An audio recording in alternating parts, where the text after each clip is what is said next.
Welcome to TTP, Turnbuckle Talk Podcast. You're listening to Kieran Cooper and John Dugan. This podcast is sponsored by Dirty Blondes. Dirty Blondes is a bar located in the heart of Blackpool, famous for their banging tunes, cocktails and 18-inch pizzas. The only place to get a pizza as big as your table across the South Coast. If you're ever in Blackpool, check them out. They're on Facebook and on Instagram. That's Dirty Blondes Blackpool. Let's talk wrestling. Welcome to TTP, Turnbuckle Talk Podcast. Welcome to TTP, Turnbuckle Talk Podcast. Today I'm joined with a very special guest. It's none other than NXT superstar Sam Gradwell.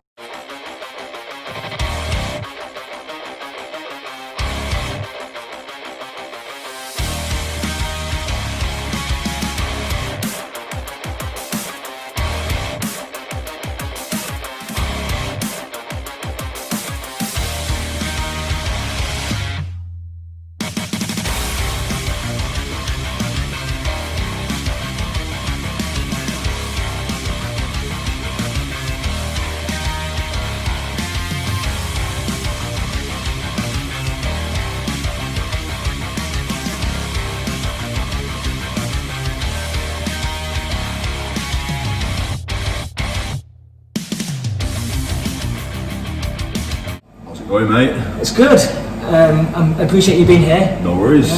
Let's just jump straight into it. Yeah. So, tell me about family life growing up. Pretty normal. Well, no, it wasn't normal. It was anything but normal. But I'm the oldest of four. I've got two brothers and a sister. I was the only really wrestling fan growing up. My brother was into his football. He loved The Undertaker though. Like, I did an interview not that long ago where I kind of spoke about that, where that's one of those things where wrestling kind of brings families together, because my little brother didn't like wrestling, didn't hold his attention, but whenever The Undertaker was on, he'd sit and watch wrestling with me. Okay. And if I ever got a new wrestling game, he'd only play it with me if he could be Undertaker and things like that. So characters like that, and just kind of bonds you as a family, doesn't it? Yeah. And stuff. It was a bit like growing up was a bit like tumultuous, you know. We got taken off my mum by the police and social services when I was maybe 12. Got dumped on my dad's doorstep. I lived on a mattress in his dining room for a while. And then when I was old enough, I think I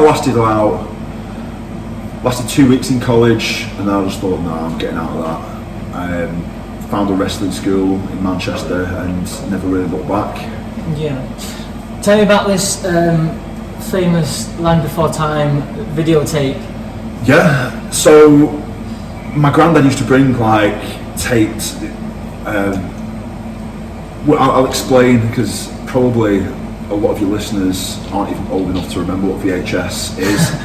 So VHS was like before DVD. Like, your listeners even old enough to know DVD anymore. Like, I don't even know what's going on. I don't even know what do I watch things on now other than Netflix. That's it. It's all streaming, isn't it? Yeah. So everything was on videotapes, and my granddad used to tape films for me every Sunday, and he'd bring them round, and he brought the Land Before Time round taped. Absolutely loved it. And that's actually one of my son's favourite films now, which is really cool. Yeah. And when this heartwarming tale about young dinosaurs ended, the tape flicked over to whatever was taped on before, and it was like an MTV highlight video of Raw. And it flipped over just as Kane was making his entrance, and I was like, what on earth is this? Like, it was just mental that like this big red man was just walking to the ring with fire going off everywhere, and his opponent was just stood there in the ring. I can't remember who it was, but his opponent just stood there like it's the most normal thing in the world. And that was it. Like, I was honestly hooked from then. Yeah. So you got into wrestling, and then, like, growing up, who was your idol? Steve Austin. Steve Austin was my first favourite wrestler, and he remained my favourite wrestler for years and years. I used to have I used to have a couple of Stone Cold videos that I used to watch just on repeat, just in rotation. I had two. There was the Steve Austin Hell Yeah and the Austin 316 Uncensored. Like one of them was significantly better than the other. One of them was, I think, only about maybe 42 minutes long. But it was I used to watch them on rotation. But then as I got a bit older, I started really appreciating people like Edge and Christian and the Hardy Boys. Guys that were like young and cool, and people that could people that kept me interested from a child to a teenager and things like that. And then you get even older and you start appreciating, your Chris Jerichos, your William Regals, your Eddie Guerreros, your Rey Mysterios and things like that. And then you discover the Wrestling Channel, and you discover that there's not only a WWE, but there's a New Japan, there was World of Sport, there's even, independent wrestling promotions in England, and that just blew my mind. Yeah.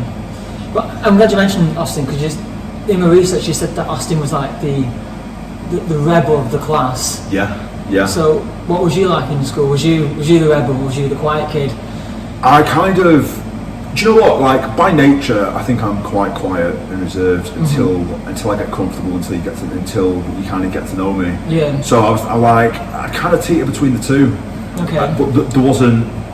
The thing with me is just there's not that much of an in between. I think I'm either quiet and reserved, or I'm flipping the tables over. There's not really much of an in between there.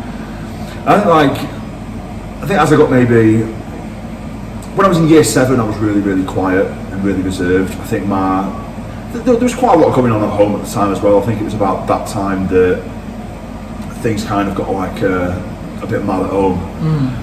And also like your world kind of rocked from going from a class of 30 people at the most in primary school to going to a class of hundreds in high school. But then when I got to like year 8, I was just like, you know what, like if I'm gonna make friends, I've got to be a bit of a rebel here. Like no one likes people who just stay quiet and do nothing. Like, sometimes I've got to annoy this teacher here. I've got to wind this guy up, And so then after high school, you said you went to wrestling school. So you went to Grand Pro Wrestling. Grand Pro Wrestling, yeah. Now, correct me if I'm wrong. Yeah. But I think on the 20th of the 2nd, 2009, you had your first match. That's very true. Yeah. Was the ballroom in Wigan? Yes, the Monaco ballroom. Yeah. Do you know who your first opponent was? Yeah, William Gaylord. Yeah. I tried to get a few amateur footage of that match. I couldn't find any, but I've got it. I've got it. Yeah. How was it? Like your first match? Was any jitters? Yeah. When I was stood behind the curtain, so Gaylord made his entrance first. Yeah. In his pink trunks. Yeah. He made his entrance first, and as he was making his entrance, the one thought that kept going through my mind, and this was what comforted me, was there's still time to run. Like there's still time. Like I can go if I want. Imagine if you ran. Imagine. Could be a builder. Yeah. No, I'm not handy enough to be a builder. I'd be sweeping, putting cones out in Tesco car park. Yeah. So then, you was at GPW for a long time, and you was picking up matches. Yeah. And then you started to go. You travelled like Wigan, Birmingham, Manchester, Leeds, Rhyl, Butlin. You went all over. Yeah. And then you went abroad. Yeah. So you went to Barcelona, Holland, China. Yeah, China was first. Was it? Yeah, China was the first abroad trip I ever got through wrestling, and that was mad. Like that just comes through.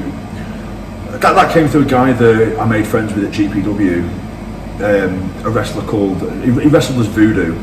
Voodoo, yeah. Yeah, okay. And he's. I would need an entirely separate podcast to do this man justice. Yeah. Just to talk about the kind of guy he is, and to talk about some of his wrestling highlights and some of his ideas. I've seen a few. Yeah. The guy's absolutely off his nut.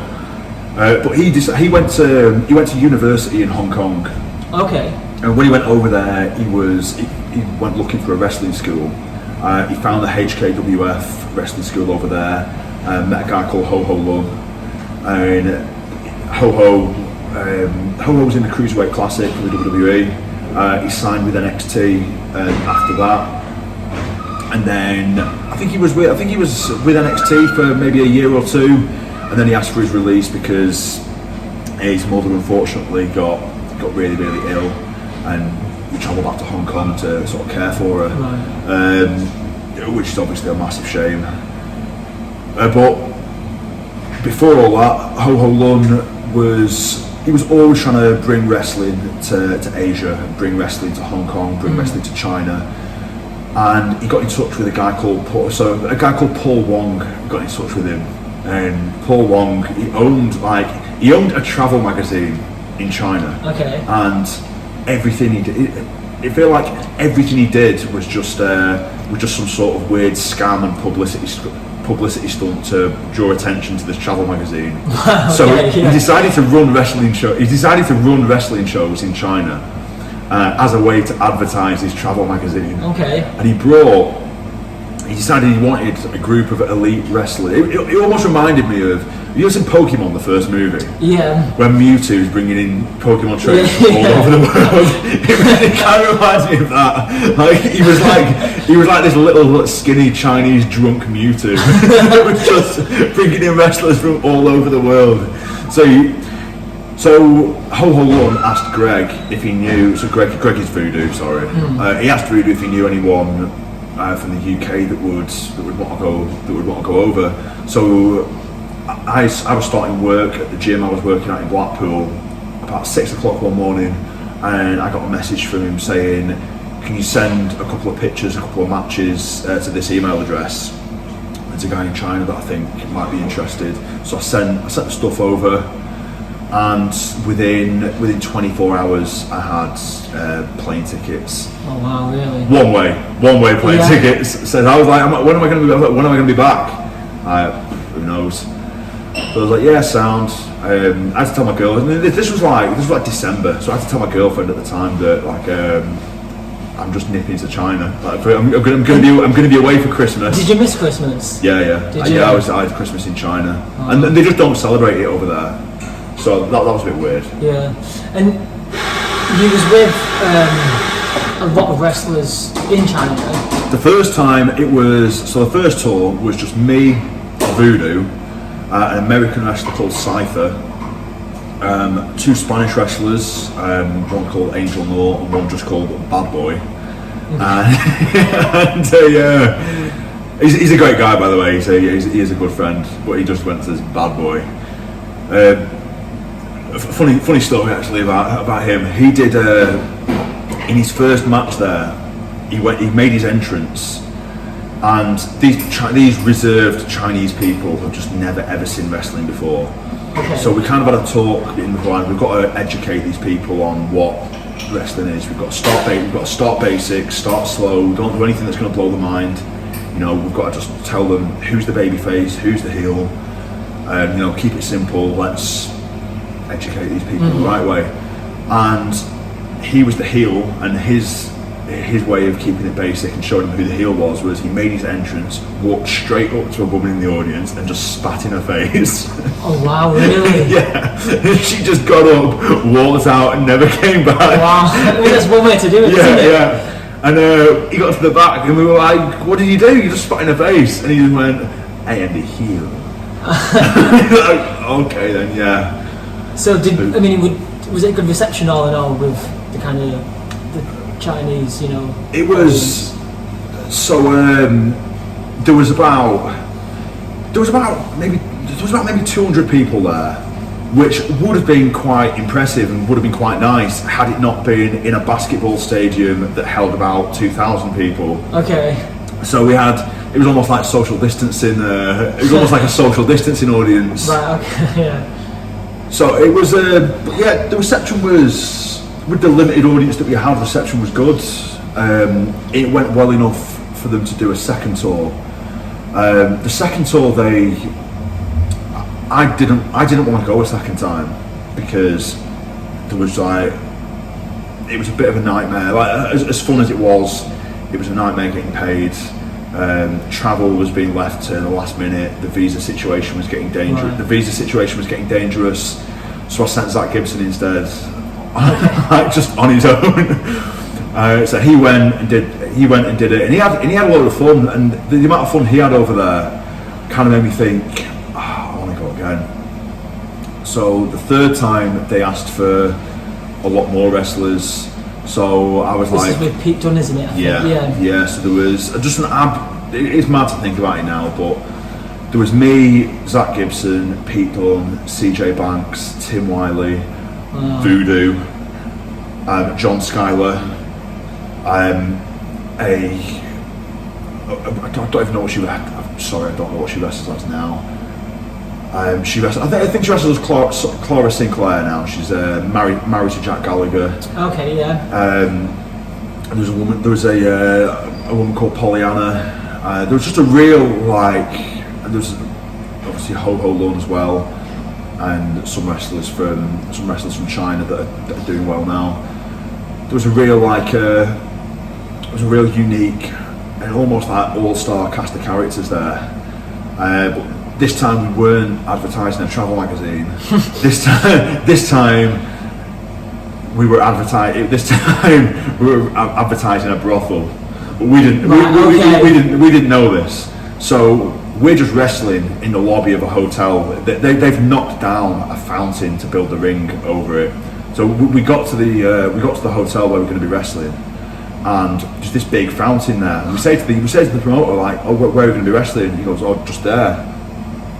And we're like, "Oh, what, next to the fountain?" He goes, No. And he brings in this little old woman with a bunch of tools on her back. She's walking in like this, and she just takes a hammer and just absolutely caves this fountain in. And she's just there. This little old lady just working on her own, just battering this fountain. And if you lifted up the ring, like if you took a big bump in the ring, you could actually feel the remains of the fountain underneath there. But as you'd be wrestling, they'd be taking like girls around the audience with like numbers on them, and guys would be like, guys would be like bidding on them and stuff like that. So we didn't know what was going on at the time though. It's a whole different world, isn't it? Absolutely different world. So you done your tour of China, and you get a tryout at the O2 for WWE. Yeah. Now you don't get the call up at this time, do you? No. So just tell me three things of like getting the call up, the match, and then not getting the call up, because I've heard about a lot of wrestlers who get a tryout, don't get it, and then just get depressed, and like that's the end of the road. I know people that's happened to. I know people that have had tryouts really early into the career, and they sort of like get stars in their eyes, and because there is such a long road ahead, they do kind of after they've experienced being at that arena, being in that environment, they don't want to go back to working for 100 people. I mean, did that happen to you? Did you? No, honestly. So I've been wrestling 5 or 6 years when I got the. So what happened was Robbie Brookside took a training seminar at GPW. And after the training seminar was over, he pulled me aside, gave me his card, and said, "Can you send a couple of matches and a couple of pictures to my email address?" Not promising anything, but I'll send them across and see what happens. And then I didn't hear anything for 6 months, so it was just kind of business as usual. Like, you get that card with the WWE logo on it, and you get stars in your eyes there, and you think that Hollywood, here I come. But then I didn't hear anything for 6 months, and eventually I got an email saying, "We want to invite you to a tryout at the O2 Arena. Bring a suit." I had to go buy a suit, home one, and all this stuff. Went to the tryout, and I did well. I did. It was a 3-day tryout, and the tryouts are pretty gruesome. I can imagine. They were really, really grueling. It was like 3 days, 3 like 6-hour days of non-stop cardio drills. They absolutely drill you into the ground. Really, really test your will. Like there was people that were there in the morning of day one that weren't there in the afternoon of day one. There were people. Well, I mean, if anyone seemed tough enough, exactly, they just they don't give you a minute to rest. Yeah. And so on day 3, it was kind of like, okay, we're going to do matches today. So you kind of think, right, you can't really, the first couple of days, you can prove that you've got good movement, you can prove that you can roll, you can prove that you've got cardio and that you've got will, but you can't really show that much, in the remit of a drill. Day 3, you're thinking, right, I'm going to have a match now, I'm going to show them what I'm really about, I'm going to blow them away, and I didn't get picked on the match. So, oh really? Yeah. And I was really, really disappointed. I thought, well, this is it for me. They don't want me. I guess it's back to the drawing board. And I was stood by the ring, and William Regal came over to me, and he said, "Let me ask you something. Are you really serious about doing this?" I said, "Yeah, absolutely." And he said, "Right. What I want you to do is, first of all," he says, he goes, "Are you married?" "No." "Have you got kids?" "No." "Well, do yourself a favour and keep it that way." He says, "I'm not making any promises. Well, at the minute you look a bit young, but I can see I know where you're at, and I can see where you're going. In a couple of years, when your face hardens up and you've got more reps under your belt, I think you've got something." And that was the kind of moment that just expanded my world a little bit. Yeah.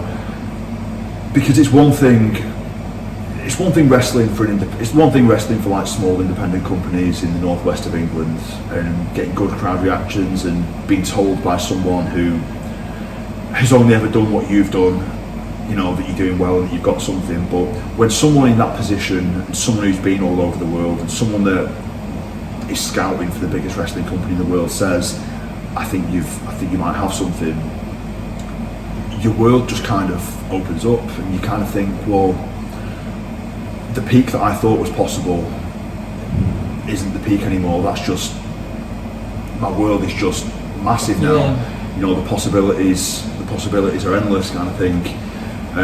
Maybe I can go further than I thought I could go.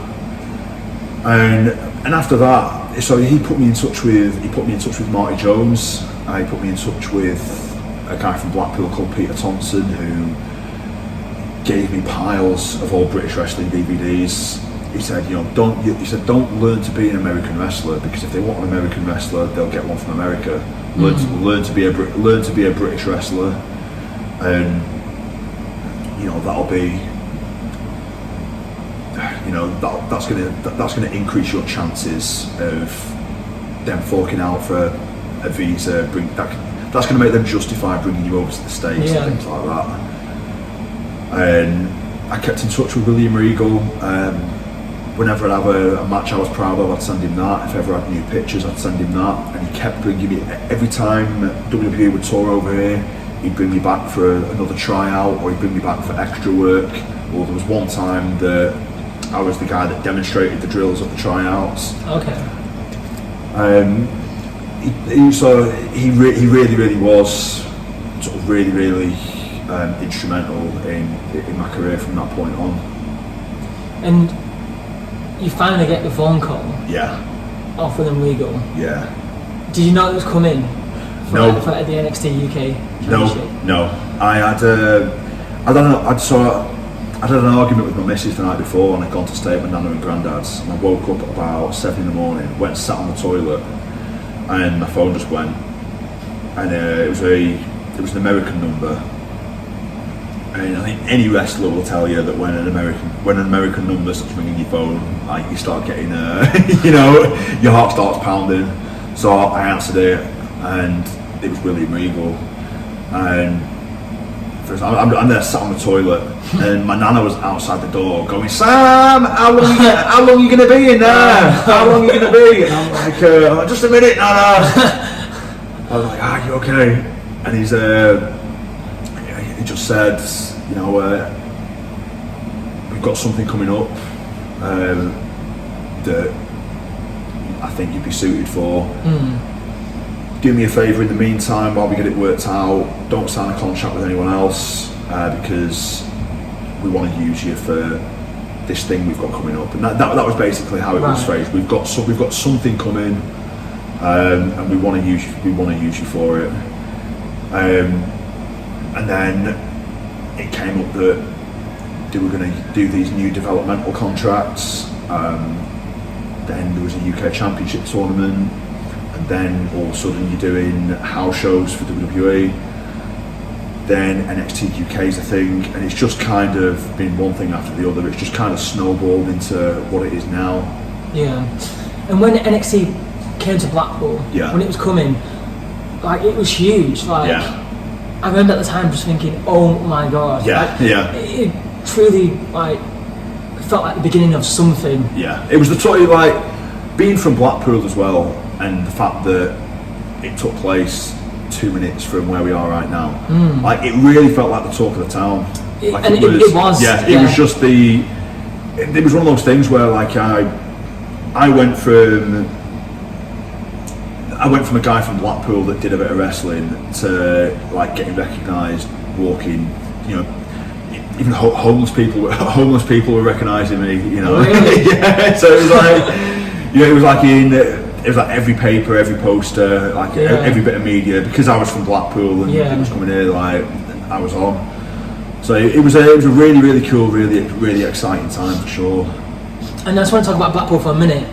People, I mean, if you don't know Blackpool, so it's got the world famous Blackpool Tower. Yeah. It's a tourist town, and people forget that it is a wrestling town. It really is. And you know me, I love to promote that it's a wrestling town. Yeah. You have wrestlers throughout history, William Regal, obviously, Big Daddy, Tony St. Clair, Chris Masters, Scotty 2 Hotty, Ryback. Yeah. Everyone's wrestled here. Absolutely, yeah.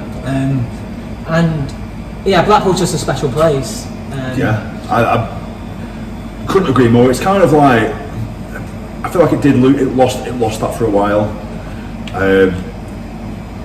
But oh my god, like the amount of wrestlers that came from the Pleasure Beach. Yeah. You know, even if I always say that those wrestlers from the Pleasure Beach, if they didn't go on to bigger and better things, they inspired the people that went on to. They inspired and taught the people that went on to bigger and better things.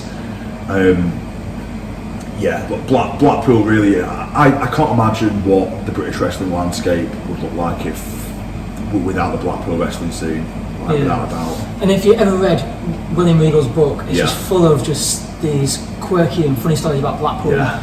And it's a brilliant town. I love it. I love Blackpool. Yeah, I can't imagine not living in Blackpool. You know, so like I love the place. Like it gets a bad rap sometimes. But whenever I've been away for a while, there's absolutely nothing better than just coming back and just walking along that promenade and just seeing the tower. And as cheesy as it sounds, just hearing the sea and just looking out, there's just no place like home, is there? No. So let's go back to the NXT. Yeah. I was watching a few matches, amateur matches in the NXT match. Yeah. And you don't mince your words, and you do remind me of that kind of Stone Cold era. Like you're very aggressive.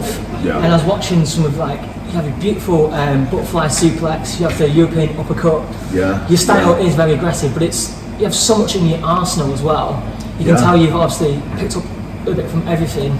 Yeah. I mean, what's kind of your favourite bit that you picked up from somebody? You know, have you picked up like from China, or picked up from a certain wrestler? So, like, honestly, like my arsenal kind of changed when I started training with Marty Jones, and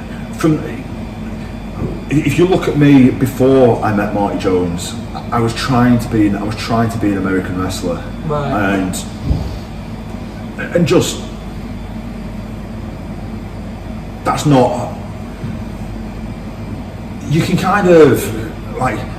There's only so far you can go, like copying someone else's style, and you do kind of have to find what works for you and find what you really. You have to kind of find like what fits you and what fits your personality, and also find what you do well. Because there's something that might be the in thing. It might be getting gift all over Twitter. and it might be cool, it might be getting all the likes and retweets and everything, but if you don't do it that well, then there's no point copying it. Yeah. Going and training with Marty Jones and almost starting from scratch with this new mindset. So when you first start training, you kind of like, you're very inexperienced, you don't have a high ring IQ, but then 5 or 6 years in, almost starting from scratch with a new trainer and learning a new style, you've kind of got like a bit of ring savvy and a higher ring IQ, so you're in a better position to kind of take what works for you, work on what doesn't, or put aside what doesn't, and really sort of develop your own style. And things like that sort of hard aggressive style that Marty Jones and Rocco had, mixed with some, you know, American high spots and things like that. It kind of just all fell into place. Yeah. You know, and also the more you wrestle and the more you wrestle different opponents, the more you pick up your own style and you pick up what works for you. And you have that kind of British humour where, you know, in the promos you call people yogurts, and Americans don't get it at all. It's always, I always find it funny, like getting something in the promos that Americans won't get. I always think that's very funny.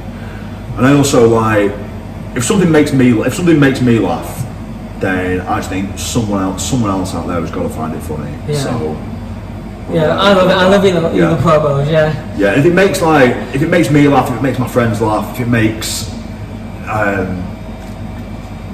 my brother laugh and that, then it's going in there, because we're not the only people with this humour, so someone will find it funny, someone will get it. Yeah. But I love the kind of the British humour when Americans are watching. For example, the NXT match. Yeah.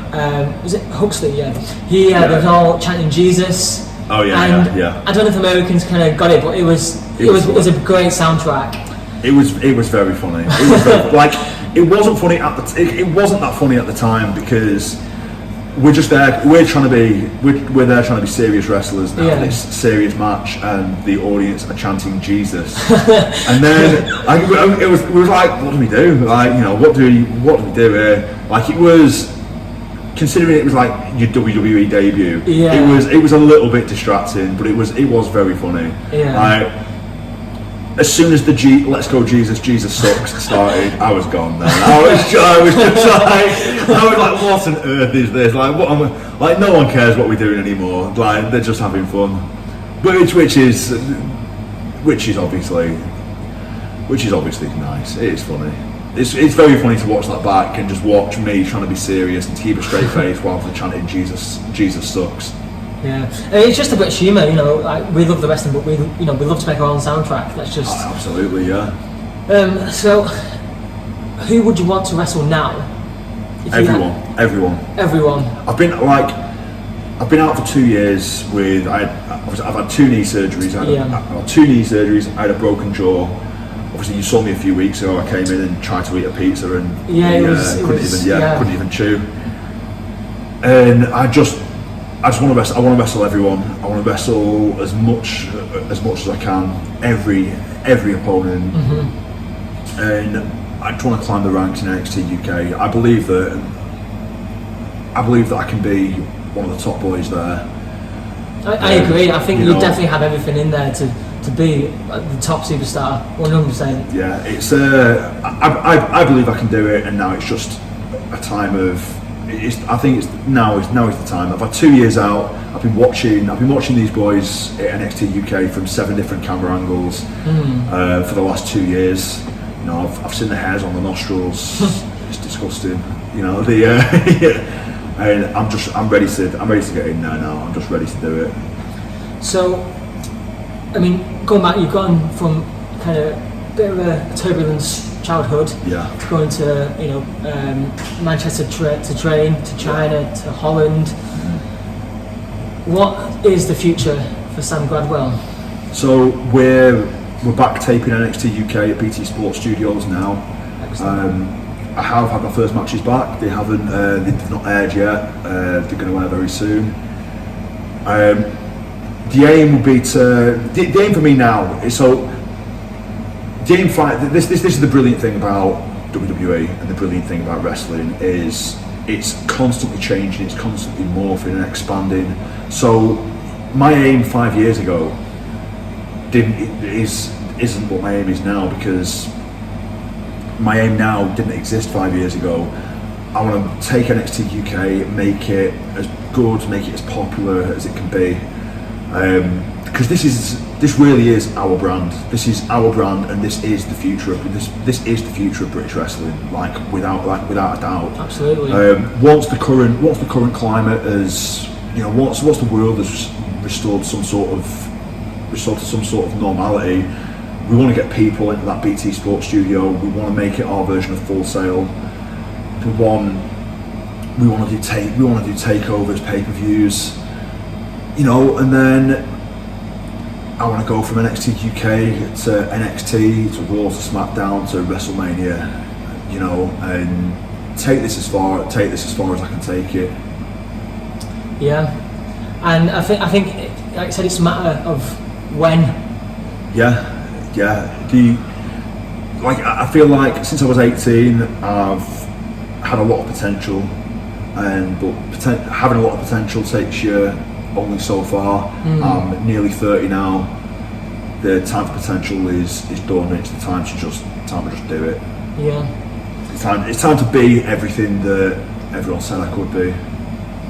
Amazing. I'm going to leave it there, but I've thoroughly enjoyed this interview, and I cannot wait to see Sam Gradwell back in the squared circle. I can't wait either. Thank you very much, mate.